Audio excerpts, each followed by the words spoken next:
this session, we are going to talk about stack. So what is a stack? Stack is a data structure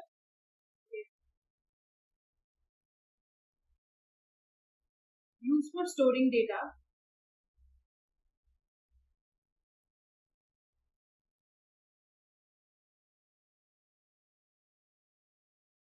and the order in which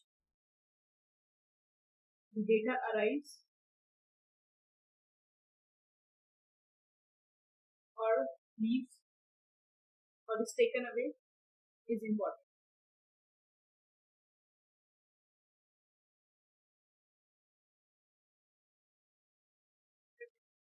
So talking about the first line, just like the other data structures, stack is also a data structure that is used for storing data, and obviously we do some operations on it. Now, this line, the order in which data arrives or is taken away from stack is important. So what is the order that is followed when we are putting some element in a stack or taking out some element in a stack? So if you want to understand stack, you can just think of stack as a stack of plates that is kept. So let's say you have a plates here. So we can say this is a stack of plates. So why is this a stack of plates? Why aren't we saying that this is a queue of plates? We will discuss what is the difference between queue and stack and what is stack. Let's say a person is washing a utensil. So whenever he or she washes the utensil, she or he will always put it on the top of this pile. So if we have a pile of plates, let's say this is a plate. Let's say this is a plate. So if someone is washing the plate always will be put on the top of this pile. It won't happen that the person is washing the plate and she will just put it here, or she will just remove one particular plate from the top. She will always put it here on the top of this pile. And let's say someone wants to take the plate, someone wants to have food and wants to take the plate. So whenever someone comes up to take the plate, she will always take it from the top of this pile. So it's very rare scenario that the person will just take some plate from the middle, unless the plate at the top is dirty. So the person will always take the plate from the top of the stack. So what do we understand about the stack till now? That stack is a data structure in which the insertion or deletion always happens at the top of the stack. So if this is a pile of plate, let's say these are the plates, then if we have to put a plate, we will always put it on the top of this, and if we have to remove a plate, we will always remove from the top of this particular pile of plates, which is a stack of plates. We can also say stack of plates.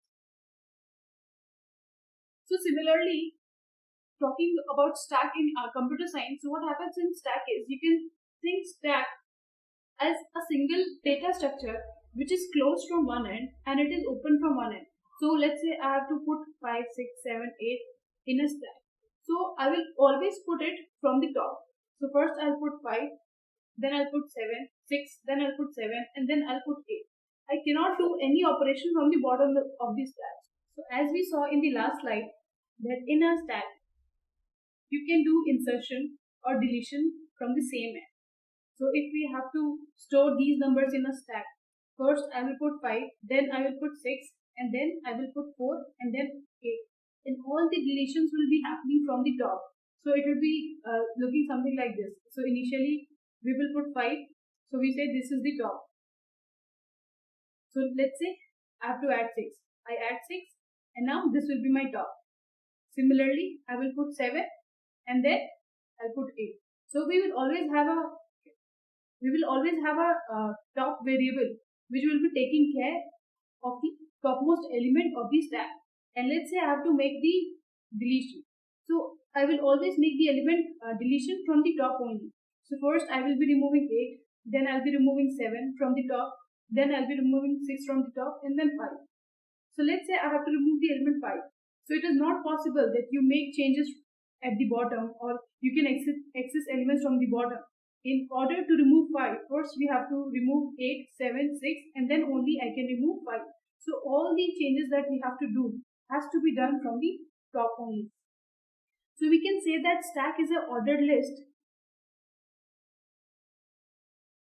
in which insertion and deletion can be done from one and only.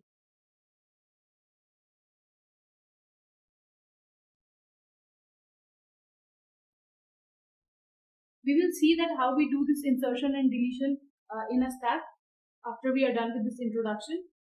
So one thing you must have noticed, well, when we discuss the example of stack of plates also, that let's say this is a stack of plates. So you must have noticed that whenever I have to put anything on the stack, I always put it on the top. And the first element, or the last plate that got placed will be the first plate to be taken out. Let's say we have plate number 1, 2, 3, 4. This fourth is the first plate that was put on the top.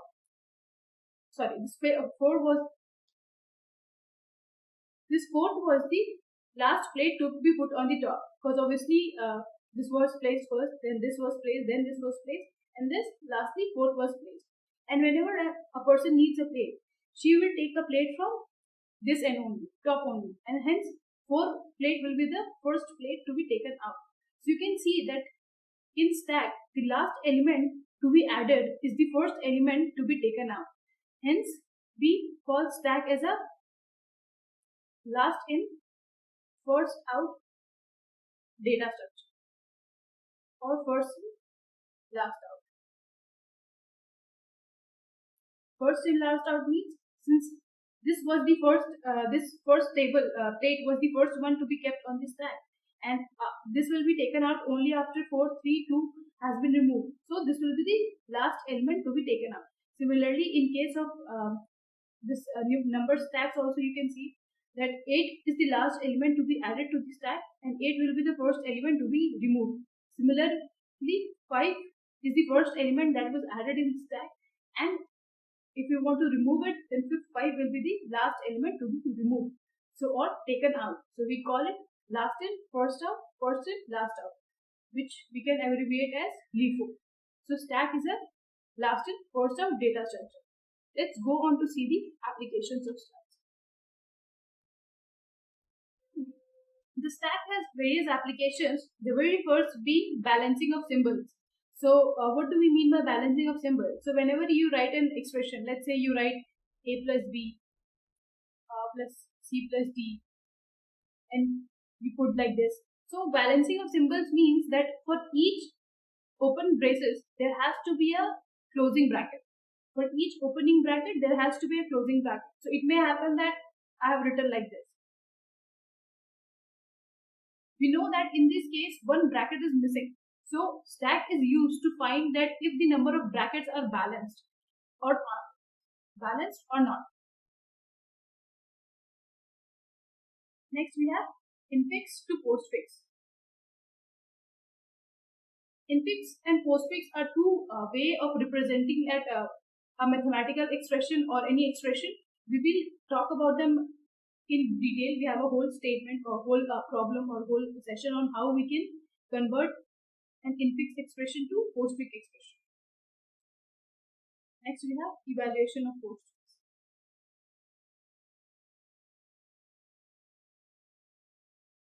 Okay, let's say let's see in brief what is infix and postfix. So let's say we write a plus b. This is the normal thing that we have been studying till now. In maths also we write, whenever we have to add a and b, we write a plus b. So in case of infix, the operator is in the between of two operands. But in case of postfix, the operator is after the operator is after the operands. So this is a postfix expression. So in case of infix to postfix, we actually change this expression to this expression, and in evaluation of postfix, we actually evaluated that what will be a plus b. Next we have implementing function calls.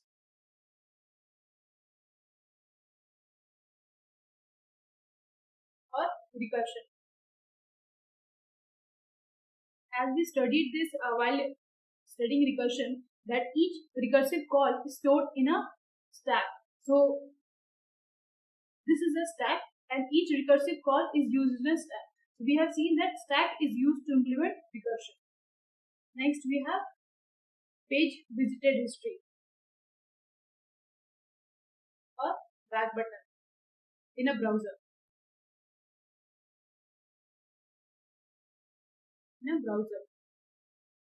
So what happens is when you are browsing or when you're going through several URLs, so you have a back button and you see that whenever you press a back button, you go back to the previous URL that you have visited. So how is that implemented? That is implemented using stack. So let's say you started your browsing with google.com. Then you go here and then you search for PrepBytes and then you go to prepbytes.com. Then stack the URL for that particular thing is put in a stack. And then let's say you go to placement program page of prepbytes.com. So whenever you are here and you press the back button, this is removed from the stack and you come back to this page. So the stack is used to keep the history of whatever pages that you have visited till now, and by pressing on the back button, you go to the previous page. Next we have undo sequence of actions or sequence of text in a word processor. So you have a, let's say you have a word editor or you have a notepad editor. So the sequence of text you are doing, it is stored in a stack, and whenever you do this Control Z thing, the stack is used to remove the changes or modify the changes that you have done. Last is matching tag in HTML or XML.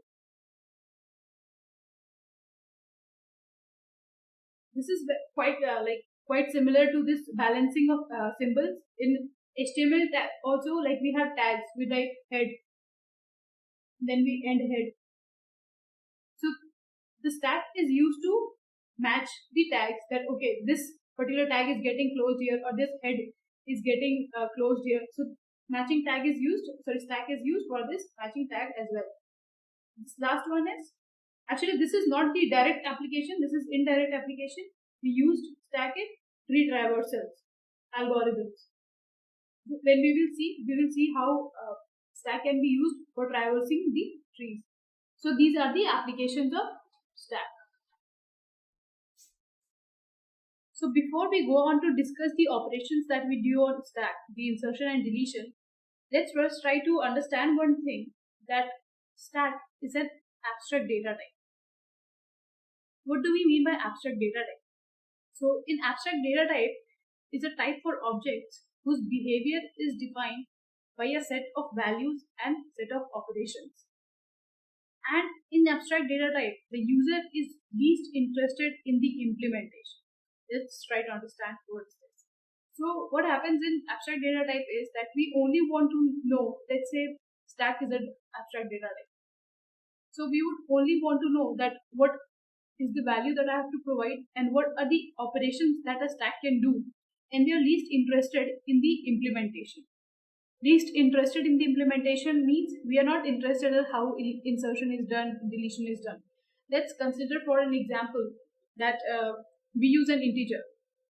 So we do int x, and let's say I have another integer y, and I do this thing x plus y. So I have just given the data and I have just applied the operation plus. Now we are not very much worried, or we don't care about how this addition operation is happening at the back end. So we can say that integer is an abstract data type because we are just providing the values and we are just telling the operations that we want this particular integer to perform. So we can say that integer is an abstract data type. Similarly, we can also think abstract data type as a black box which hides the inner structure. In this, integer just gives you an interface that you can do this addition operation. It is like a black box to you. You don't know what is happening inside. You just know that these are the operations that can be done on an integer. So considering stack also, so let's first see what are the operations that we can do on stack. First is pop. When I say pop, it means removing an element from the stack.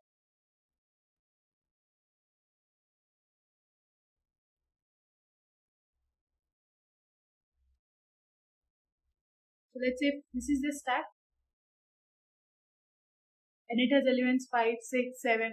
So removing 7 from the top is called pop. So if I have to remove an element, I'll say that I popped up an element from the stack. And okay, so we just not only have to remove the element, we also have to return the element that I have popped up. Next is push. Push is inserting an element on the top of the stack.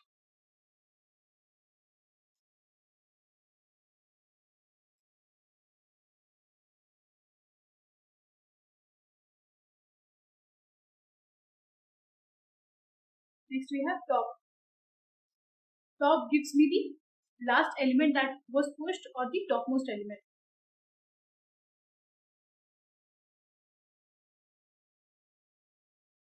Next we have size. Size is the number of elements in the stack.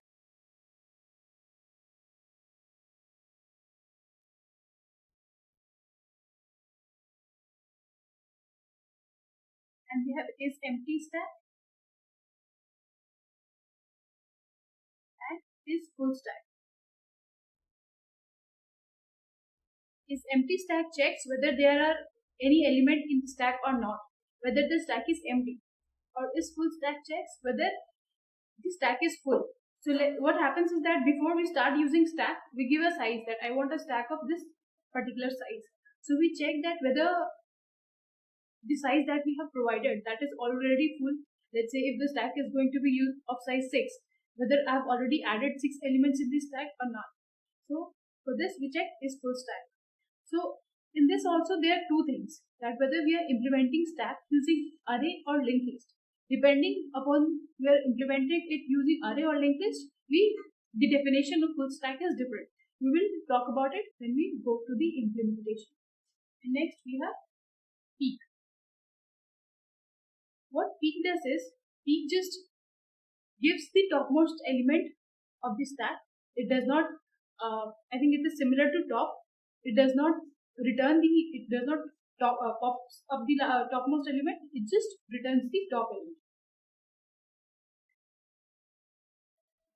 So now, let's say I have these operations in the stack. So now, when I say that stack is an abstract data type, what do I mean? So it means that let's say you have implemented push, pop, push, top, size. You have written code for these particular operations.